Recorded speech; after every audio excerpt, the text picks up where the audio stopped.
تصور کیا یا قبول کیا یا کنسیڈر کیا جن کو یہودی پرانا عہد نامہ مانتے تھے۔ مسیحیوں نے ان کے علاوہ کسی اور کتاب کو کتاب مقدس کا حصہ نہیں بنایا۔ دوسری چیز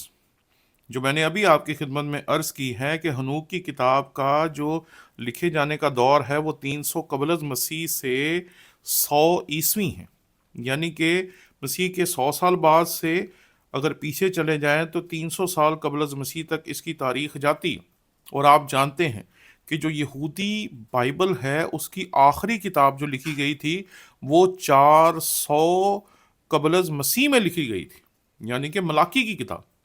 اور اس کے بعد 400 سالہ دور ہے جسے ہم خاموشی کا دور کہتے ہیں، اور اس خاموشی کے دور کے بعد مسیح خداوند کی آمد ہوتی ہے اور پھر نئے عہد نامے کی تحریر عمل میں آتی ہے، یعنی کہ 400 قبل از مسیح میں عہد عتیق جو ہے وہ کلوز ہو چکا تھا، اس کا جو کینن یا اس کی فہرست مسلمہ تھی اس کو مکمل کر دیا گیا تھا، اور اس کے بعد کوئی بھی کتاب جو تھی وہ یہودیوں نے اپنی بائبل کا حصہ نہیں بنائی۔ اس لیے ہم کیسے یہ مان سکتے ہیں کہ یہ جو کتاب ہے یہ فہرست مسلمہ کا حصہ ہو سکتی ہے؟ تیسری چیز کہ اس کے بیچ میں بہت ساری ایسی باتیں ہیں فالن اینجلز کے بارے میں، جو گرائے گئے فرشتے ہیں ان کے بارے میں ایسی ایسی بے تکی اور عجیب و غریب کہانیاں ہیں جو پوری بائبل میں کہیں بھی دیکھنے کو ہمیں نہیں ملتی۔ اس لیے چونکہ یہ پرانے عہد نامے کی تھیولوجی، علم الہیات، نظریات، خیالات، تصورات کے خلاف ہے،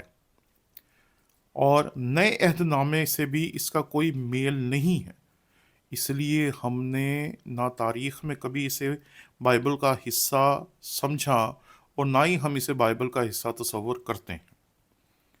اگلی چیز، یہاں اس حقیقت کو یاد رکھنا بہت ضروری ہے کہ جو ابتدائی مسیحی تھے وہ پرانے عہد نامے کے ساتھ ساتھ ایسی کتابیں جو اس وقت اس معاشرے میں عام تھیں اسے پڑھا کرتے تھے، لیکن غیر الہامی کتابوں کے طور پر، یعنی کہ بہت ساری کتابیں ایسی ہیں جو کہ غیر الہامی ہیں۔ یہ نہیں ہے کہ جو کتابیں بھی اس دور میں تھی ساری کی ساری الہامی تھی۔ اس دور میں سائنس پہ کتابیں لکھی گئی ہوں گی، تاریخ پہ کتابیں لکھی گئی ہوں گی، معاشرتی نظام پہ کتابیں لکھی گئی ہوں گی، اصول و قوانین پہ کتابیں لکھی گئی ہوں گی، اور وہ ساری کی ساری کتابیں الہامی نہیں ہوں گی۔ جو الہامی کتابیں ہوں گی ان میں ان کو کنسیڈر نہیں تھا کیا جاتا، لیکن پڑھا ضرور جاتا تھا۔ آخری چیز کہ پرانا عہد نامہ جس کی اتھارٹی یہودیوں کے پاس ہے، جس کے کینن کو کلوز کیا یہودیوں نے، جس کو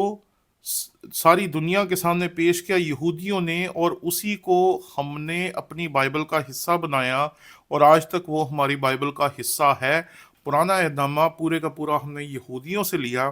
اور یہ بات میں واضح طور پر کہنا چاہتا ہوں کہ جس کتاب کو یہودیوں نے بائبل کا حصہ نہیں بنایا ہم بھی اسے بائبل کا حصہ نہیں سمجھتے، اور جو فرق ہے وہ پہلے میں نے آپ کے سامنے بیان کر دیا کہ 4000 سال پہلے، 3500 سال پہلے مصنف جو ہے وہ اس دنیا سے کوچ کر گیا ہے، اور اس کے 4000 سال بعد کتاب لکھی جا رہی ہے اور اس پہ نام لکھ دیا گیا ہے ہنوک کا۔ ہم اسے کہتے ہیں سوڈوگرافا۔ سوڈوگرافا کا مطلب ہوتا ہے کہ آپ کتاب آج لکھیں اور اس کے اوپر نام لکھ دیں کہ جی یہ تو قائد اعظم صاحب نے لکھی ہے، یا یہ تو کسی بہت بڑے پرانے مصنف نے لکھی۔ آج کے دور میں بھی لوگ ایسے کرتے ہیں کہ کوئی تحریر تیار کرتے ہیں اور اسے کسی پرانے واقعے کے ساتھ جوڑ کر بیچنے کی کوشش کرتے ہیں۔ اس لیے اس حقیقت کو سمجھیں کہ ہنوک کی کتاب کبھی بھی ہنوک کی تحریر نہیں ہو سکتی، اس وجہ سے کیونکہ رسولوں نے بھی کبھی اس کتاب کو الہامی نہیں سمجھا تھا، کیونکہ اگر رسول اسے الہامی سمجھتے اور وہ اس کتاب کو نئے عہد نامے کا حصہ سمجھتے یا بناتے یا پرانے عہد نامے کا حصہ بناتے تو پھر ہم بھی اس کتاب کو قبول کر سکتے تھے، لیکن یہ کتاب کبھی بھی فہرست مسلمہ کا حصہ نہیں رہی،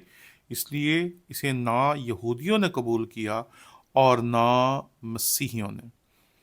کیونکہ اس کی کہانیاں پڑھ کے یوں لگتا ہے جیسے دیو مالائی کہانیاں چل رہی ہیں۔